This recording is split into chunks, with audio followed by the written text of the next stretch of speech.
Wano Kuni vit ses premiers instants de liberté. La fin de cette guerre signe surtout l'apparition d'une nouvelle ère pour ce pays et d'un nouveau shogun.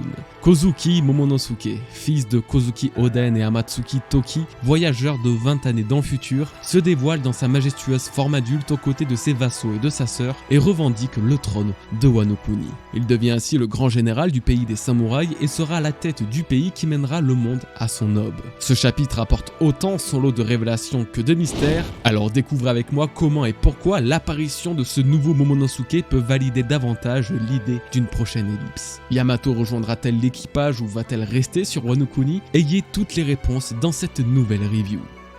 Yo les bros, j'espère que vous allez bien. On se retrouve aujourd'hui pour l'analyse complète et les théories sur le chapitre 1051 de One Piece, un chapitre beau, poétique, qui m'a réconcilié avec les événements de ces dernières semaines. J'ai très hâte de vous proposer toutes mes idées et analyses, mais avant je vous rappelle que aujourd'hui est le dernier jour pour participer au concours que j'organise avec Zen Market pour vous faire gagner une magnifique POP d'Oden. Le lien est en description, alors n'hésitez pas à participer, j'en profite aussi pour mettre en avant mes réseaux sociaux, notamment notre serveur Discord où toute la communauté vous attend. Voilà, on peut enfin commencer cette vidéo, n'hésitez pas à la liker pour soutenir, ainsi qu'à vous abonner pour rejoindre le navire voguant vers les 400 000 Nakama. Merci à tous pour votre soutien et repartons sur Wano Kuni.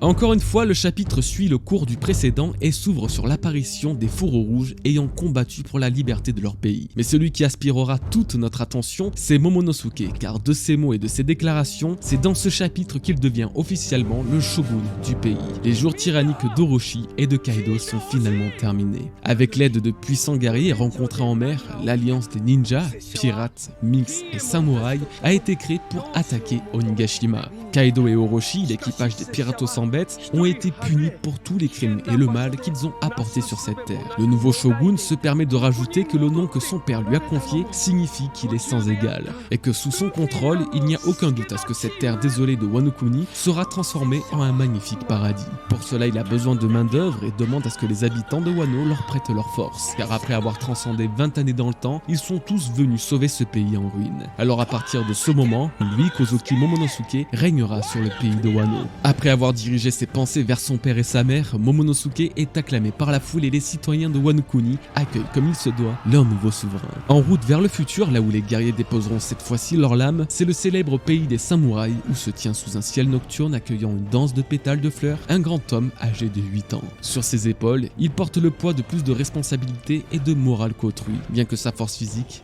elle, était quelque peu ridicule. Aujourd'hui, nous assistons à la naissance de Kozuki Momonosuke, l'homme qui sera plus tard connu dans le monde entier comme le grand shogun de Wano.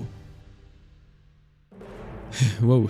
Autant les derniers chapitres ne m'ont clairement pas convaincu, autant celui-ci, notamment la fin avec Momonosuke, m'a absolument charmé. Je sais ni comment ni pourquoi, mais j'ai ressenti une émotion proche de celle que j'avais ressentie lors du chapitre 967 lorsque Roger et son équipage ont atteint Loftel. Peut-être car c'est une vision directe du futur de One Piece qui nous est proposée. Voir un nouveau pays libre grâce à Luffy, surtout une nation antique telle Wano Kuni si proche de l'histoire ancienne du monde, la sensation est totalement différente des autres arcs. Et puis une chose qu'on peut enlever à Oda, c'est la beauté de sa narration. C'est justement ce qui m'a tant happé dans ce chapitre et nous allons tout de suite en parler car la première partie de cette vidéo concerne Momonosuke, le futur de One Piece, et le secret caché dans la narration de l'œuvre. Tout d'abord et pour la première fois depuis longtemps, nous pouvons découvrir tous les fourreaux présents pour le sacre de leur nouveau seigneur. Tous, sauf Kanjuro évidemment, mais surtout sans Ashura Doji. Sa dernière apparition remonte au chapitre 1008 et rappelez-vous, elle s'est soldée par un sauvetage suicide des fourreaux rouges après que le faux Oden dessiné par Kanjuro s'apprêtait à exploser, emportant ses anciens alliés. Alors qu'il était difficile d'imaginer, malgré la violence de l'explosion, qu'un fourreau rouge meure si rapidement, c'est peut-être finalement bel et bien le cas, à en juger par l'absence d'Ashura. Sauf s'il revient à la façon de Pell, à la fin de l'arc, Ashura serait peut-être véritablement mort, et ce, pour protéger ses frères. Mais vu le petit manque d'émotion dans la scène, je préfère attendre car je pense sincèrement qu'Ashura reviendra dans le futur. Et justement, parlons du futur, celui de Momonosuke. Après avoir voyagé 20 ans dans le futur et vieilli physiquement de 20 ans encore, le voilà dans sa forme majestueuse d'adulte, aux traits totalement similaires de son père Oden. Pourtant, ça ne l'empêche pas de faire référence à Toki ainsi qu'à ses fourreaux à travers sa cape et les motifs de lune qui apparaissent. En effet, lors du sacre d'Oden en tant que daimyo de Kuri, tous les fourreaux portaient une cape avec les mêmes motifs que portait Toki. En bref, le Momonosuke qu'on a connu a totalement changé. Son regard est plus déterminé que jamais et les retrouvailles avec sa sœur ont enfin pu être être faite. Pour preuve, c'est lui qui a récupéré le Ameno Abakiri, la lame qui lui revenait de droit. Alors que quelques jours auparavant il ne se sentait pas légitime de porter une telle relique, aujourd'hui le devoir de shogun lui impose d'être armé tout comme l'était son père. C'est une nouvelle preuve de maturité, mais aussi et surtout une preuve que Momonosuke deviendra un grand guerrier et une preuve que One Piece subira dans un futur plus ou moins proche une nouvelle ellipse. Ce n'est pas les paroles du narrateur qui me donnent cette sensation, bien qu'on en reparlera juste après, mais bel et bien la présence du Ameno Abakiri, la lame qui peut trancher le ciel. Dans le futur de One Piece, le futur où une grande bataille éclaterait avec Luffy et toute sa flotte contre une force encore plus puissante, il va sans doute avoir besoin de l'aide de tous les pays alliés qu'il a pu aider. Dans ces pays, nous retrouverons les forces de Dressrosa, les forces d'Alabasta, mais aussi et surtout les forces des guerriers de Wano Kuni qui représentent sans l'ombre d'un doute la nation la plus puissante de One Piece. Qu'adviendra-t-il de Momonosuke? Sera-t-il réellement à la tête de la nation parfaite de guerriers et samouraïs sans pour autant être lui-même capable de combattre? Il lui manque de l'entraînement, de l'expérience au combat. En tant qu'épéiste, il porte désormais à sa ceinture une lame de renom, une lame qu'il doit honorer tout comme l'a fait Oden et Zoro avec Enma. Sinon, pourquoi lui donner? Pourquoi le faire grandir si ce n'est pour corroborer avec la véritable signification de son nom, Momonosuke, celui qui n'a aucun égal? Pourquoi ne pas faire de lui un grand guerrier capable d'égaler les plus grands? Momonosuke est un élu à sa façon, il est le fils d'un grand homme, il est l'empereur d'une nation antique, il est attendu par une prophétie, il peut communiquer avec Zunesha qui est une créature liée au siècle oublié. En bref, Momonosuke est grand et son nom résonnera dans le monde de One Piece jusqu'aux confins des océans. Pourtant, il doit être à la hauteur de cette réputation et ça prendra encore du temps, car même s'il a vieilli de 20 ans, son mental et ses capacités physiques sont toujours celles d'un enfant de 8 ans. C'est pourquoi je penserai éternellement à cette future ellipse. Je vous en ai déjà très largement parlé il y a de cela quelques mois, mais c'est le moment parfait pour vous dévoiler à nouveau ces arguments qui, je suis sûr, vous convaincront. Une ellipse qui viendra tout juste avant que Luffy devienne roi des pirates, car ils devront, tout comme Roger et son équipage, faire un nouveau tour de Grand Line, cette fois-ci en quête de poneglyphes, avant de se rendre sur Laftel. Et ce nouveau voyage se ferait en accéléré pour nous, lecteurs, alors que Luffy et les autres passeraient une ou plusieurs années à l'effectuer. En effet, les Mugiwara ont besoin de lire et étudier tous les morceaux du Rio Poneglyph éparpillés à travers le monde pour découvrir la véritable histoire sur Laftel. Ça, Roger l'avait très bien compris, c'est pourquoi lors de son premier tour sur Grand Line et son arrivée sur Lodestar, il décida de faire un nouveau tour du monde, accompagné en partie de Kozuki Oden pour décrypter ses stèles antiques et découvrir la véritable histoire. C'est ce qui justifie pour moi l'une des principales raisons d'une ellipse. Elle servirait aux Mugiwara non seulement de récupérer tous ces poneglyphes éparpillés aux quatre coins du monde, mais surtout de nous faire découvrir le reste du monde. Ne vous êtes-vous jamais demandé à quoi ressemblent les trois autres mers, North Blue, South Blue et West Blue? N'avez-vous jamais trouvé ça étonnant qu'aucune des aventures des Mugiwara ne les ait portées ailleurs que sur East Blue et Grand Line? Mais par-dessus tout, c'est pour Luffy que ce voyage justifierait encore plus la nature de son rêve ultime. Il souhaite être roi des pirates, mais quel pirate pourrait-il vraiment se considérer comme le roi sans avoir vogué sur toutes les mers? Mériterait-il vraiment ce titre sans être allé ne serait-ce que sur North Blue, South Blue ou West Blue, alors que Goldie Roger lui-même a sûrement visité chacune de ces mers au fil de ses voyages? Que ce soit pour créer ce parallèle avec le précédent roi des pirates qui a mis un an à refaire ce nouveau tour du monde, ou juste ajouter cette cohérence avec l'histoire qu'il a écrite sur les poneglyphes, Eiichiro Oda a toutes les raisons d'étendre dans la durée le voyage des Mugiwara, et ce, même dans une ellipse. Ainsi, une ou peut-être plusieurs années passeraient, laissant le temps au monde de se préparer à la future grande guerre qui mettra fin au gouvernement, mais également à Momonosuke de s'entraîner avec ses fourreaux rouges et devenir un véritable samouraï. Il pourrait ainsi venir en aide à Luffy avec une force qui est la sienne et être à la hauteur de sa réputation. L'équipage de Luffy sera prêt à devenir l'équipage du futur roi des pirates et la guerre finale signerait le début de la fin de l'œuvre. Momonosuke, quant à lui, sera devenu le plus puissant samouraï de Wano Kuni. Parlons désormais de quelque chose qui m'a beaucoup plu et surtout interpellé dans ce chapitre. Le narrateur apparaît pour la première fois depuis très longtemps et pour mon plus grand plaisir. Aujourd'hui, nous assistons à la naissance de Kozuki Momonosuke, l'homme qui sera plus tard connu dans le monde entier comme le grand shogun de Wano. Comment rester insensible à une telle déclaration qui nous projette directement dans le futur lointain de One Piece, un futur où Luffy est devenu roi des pirates et où le monde a véritablement atteint son aube. À travers ces phrases, ce n'est pas seulement une promesse de quoi l'avenir sera fait qui nous est dévoilée, mais aussi une confirmation de ce qu'on a pu observer durant toute l'aventure de Luffy. Nous allons vivre l'âge d'or du monde de One Piece. Le fait que Momonosuke soit le plus grand shogun que Wano Kuni n'ait jamais connu coïncide parfaitement avec l'époque où le monde sera retourné. Vous souvenez-vous des paroles d'Oden à propos de la future génération qui sera celle capable de vaincre Kaido dans le nouveau monde, de la prophétie de Toki sur l'aube étincelante qui va se lever sur Wano Kuni, ou bien plus globalement, et comme j'en parlais dans la dernière review, du fameux jour promis, le jour du serment attendu par les hommes poissons et les rois des mers? Tous les mécanismes du destin sont en marche pour faire de la période à laquelle vit Luffy l'âge d'or de ce monde. Les dirigeants des royaumes antiques connaîtront une gloire perdue et vivront en paix et harmonie avec leur peuple et les autres nations. Luffy brisera le tabou de l'esclavagisme et plus personne ne devra se soumettre par la force ou contre une volonté. Que Momonosuke soit décrit comme le plus grand dirigeant que Wano Kuni ait connu valide davantage cette idée, l'idée du monde idéal créé et mis en place par Joy Boy, le même qu'il a fondé au fil de ses aventures et de ses rencontres. Si le royaume de Dressrosa peut être en paix et le royaume d'Alabasta ou même les royaumes célestes, ce n'est que grâce à l'influence qu'a eu Luffy sur eux. On peut donc facilement imaginer que le monde, avant que Luffy n'arrive et d'après une prophétie vieille de 800 ans, avait besoin d'être détruit. Il avait besoin d'être déconstruit pour renaître sur des bases plus saines sous la bienveillance de Joy Boy, lui qui devait se réincarner après des siècles de silence. Ce qui est donc encore plus flagrant, c'est l'apparition des armes antiques. Poséidon ne s'est pas réveillée depuis plusieurs siècles, pourtant elle s'est réincarnée en Shirahoshi exactement à la période où Luffy doit libérer le monde. Cela va être le cas pour chacune des armes antiques. Rendez-vous compte que d'ici moins de 300 chapitres peut-être, d'ici la fin de One Piece, 2 armes antiques vont encore s'éveiller. 2 armes antiques qui sont Pluton et Uranus. Cette dernière justement pourrait totalement révéler ses secrets sur Wano Kuni. Plusieurs arguments à cela, notamment qu'il s'agit de la seule arme n'ayant pas été développée dans l'histoire contrairement à Pluton et Poséidon, mais surtout car Wano Kuni est une île étrangement liée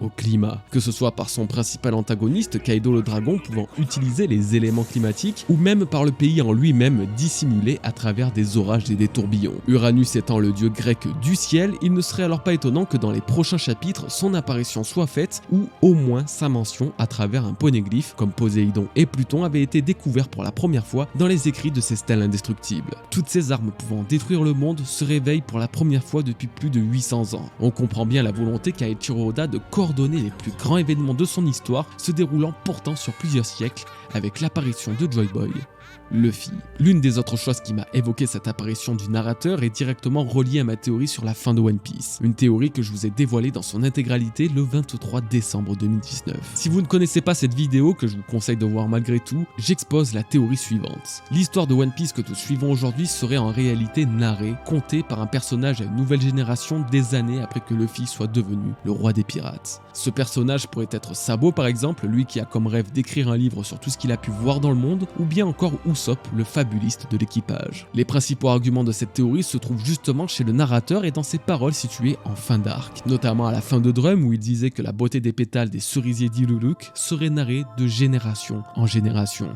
À la fin d'Alabasta où il disait que l'une des plus grandes batailles de l'histoire avait pris fin et d'une autre dont on n'entendit jamais parler. Plus récemment, il disait que la nouvelle flotte de Luffy accomplira bien de grandes choses et qu'ils seront à l'origine d'un événement d'une importance majeure sans que quiconque ne le sache encore. Bien sûr, j'omets de nombreux autres arguments, qu'ils soient dans le même style, comme par exemple la légende de la bête enflammée de Baltimore, connue à travers tout Grand Line dans le futur, que le véritable nom de One Piece, Romance Down, qui se traduit comme la romance de l'aube, et que romance est un mot espagnol équivalent à roman, un conte littéraire caractérisé par une narration fictionnelle d'aventure et d'histoire, ou bien tout simplement que la toute première embarcation de Luffy dans les premiers jets de One Piece nommé Romance Down Volume 1 se nomme Marchen, un mot allemand pouvant se traduire par conte de fées ou fable. Vous l'aurez compris, l'idée soit que ce narrateur ait parfaitement connaissance de ce futur en particulier, tout simplement car ce que nous vivons soit en réalité une histoire du passé. La légende de Monkey D. Luffy contée par un de ses proches. C'est évidemment beaucoup plus profond que ça, alors je le répète, je vous invite quand même à regarder la vidéo, elle vaut le détour.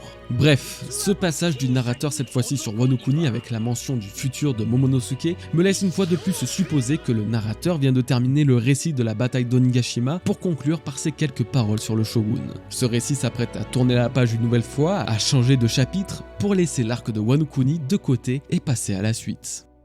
Dans ce chapitre, une chose ne vous a sans doute pas échappé, les paroles de Yamato à l'équipage de Luffy. Ça y est, Yamato déclare officiellement et ouvertement aux Mugiwara sa volonté à rejoindre l'équipage et voguer à leur côté jusqu'à la dernière île, Laftel, en tant qu'Oden Kozuki. C'est la première fois depuis son introduction qu'elle leur dévoile ce sentiment, pourtant ce n'est absolument pas la première fois qu'elle tient ses propos et à au moins 2 reprises, elle a déjà évoqué son envie de partir avec les Mugiwara. Chapitre 985, Yamato venant de rencontrer Luffy, lui dit qu'elle espère qu'il l'acceptera sur le bateau. Chapitre 1016, face à son père, elle lui révèle son désir de prendre la mer aux côtés de Luffy. Ce n'est donc absolument pas une nouveauté qu'aujourd'hui et dans ce chapitre, elles tiennent les mêmes propos. La seule chose qui puisse véritablement nous rassurer, c'est que la défaite de Kaido ne l'a pour l'instant pas fait changer d'avis. Et c'est vrai, Yamato serait une très bonne Mugiwara. Là encore, si vous avez du temps à perdre ou si le sujet vous intéresse, je vous ai fait une vidéo de plus de 18 minutes entièrement consacrée à la théorie de Yamato qui rejoindra l'équipage. Les arguments que je présente ont fait changer d'avis bon nombre de sceptiques ne souhaitant et n'imaginant pas l'avoir intégré l'équipage. Et à vrai dire, comment ne pas se laisser convaincre, même quelques secondes, à ce que Yamato rejoigne l'équipage. Une esclave à qui Luffy aura offert une seconde chance et une nouvelle liberté, passionnée et guidée par un seul et même rêve, parcourir le monde qu'a découvert Oden Kozuki, l'homme ayant voyagé avec Roger à travers le globe et sur la dernière île, souffrant d'un passé tragique aux côtés de son père qui l'a enchaîné, battu et privé de son libre arbitre. Et bien qu'elle ait possédé pendant 20 ans le carnet d'Oden, la page qui mentionnait sa grande découverte du One Piece a été déchirée, faisant de Yamato une personne encore dans le secret de ce que peut bien être réellement ce trésor légendaire. Un argument de taille puisque sa potentielle connaissance de la vérité sur ce trésor remettrait en cause toute son intégration au sein de l'équipage. Sur le papier, absolument tout va dans le sens de cette théorie. Yamato sera une Mugiwara à la fin de Wano Kuni. Son rôle sur le bateau, encore incertain pour le moment, serait au moins largement compensé par sa puissance au combat absolument phénoménal et pour le parallèle indéfectible qu'Oda semble tisser entre l'équipage de Luffy et de Roger. Roger a rencontré un samouraï de Wano Kuni pour voyager à travers le monde et atteindre la dernière île. Luffy recruterait sur Wano Kuni sa dernière Nakama avant de poser pied sur Laftel. Derrière cette poésie, une chose doit cependant être faite. Yamato doit briser définitivement ses chaînes. Pas les chaînes physiques qu'elle avait autrefois, mais celles qui la relient à Oden. Il est évident que pour vivre son aventure, Yamato, tout en suivant les traces d'Oden, doit trouver sa véritable voie et se délier de l'ancien véritable shogun de Wano Kuni. Elle doit donc naturellement arrêter de vouloir être Oden mais trouver en elle sa personnalité. Cela fait plus de 20 années qu'elle s'accroche au même rêve de liberté à travers le récit de son idole. Pendant toute sa détention, toute son enfance, son seul exutoire et son seul moment de liberté fut lorsqu'elle se plongeait dans les pages de ce carnet. C'est donc normal qu'elle continue de suivre le même fantôme, la même chimère sous l'image d'Oden car son synonyme de liberté se trouvait en Oden lui-même. Aujourd'hui, Oden n'est plus, sa descendance a pris sa place et Yamato a trouvé un nouvel homme à admirer qu'elle pourra cette fois-ci suivre dans ses aventures et trouver en elle sa véritable personnalité. Et je pense que si Luffy l'accepte dans l'équipage, c'est exactement ce qu'il lui demandera. Il ne voudrait pas qu'Oden rejoigne l'équipage, mais que ce soit Yamato. Pourtant, malgré tout ce que représente cette théorie, et malgré tous les arguments que je peux trouver, que nous pouvons trouver pour justifier l'intégration de Yamato dans l'équipage, rien n'est encore gagné. Si vous pensez que ce chapitre signe l'arrivée officielle d'un nouveau Mugiwara, c'est que vous ne faites pas preuve d'assez de vigilance, et que la théorie l'emporte sur votre raisonnement. Puisque oui, Oda peut encore nous surprendre et Yamato pourrait ne pas rejoindre l'équipage. L'arc n'est pas encore fini, Luffy n'a pas encore donné son approbation, mais surtout, Yamato n'a pour l'instant pas encore pris le recul nécessaire sur sa volonté. À l'image de Vivi qui pensait et voulait continuer l'aventure aux côtés de ses Nakama, la raison l'a emporté sur le cœur et la princesse a fini par rester sur Alabasta pour tenir son rôle politique et rétablir son pays.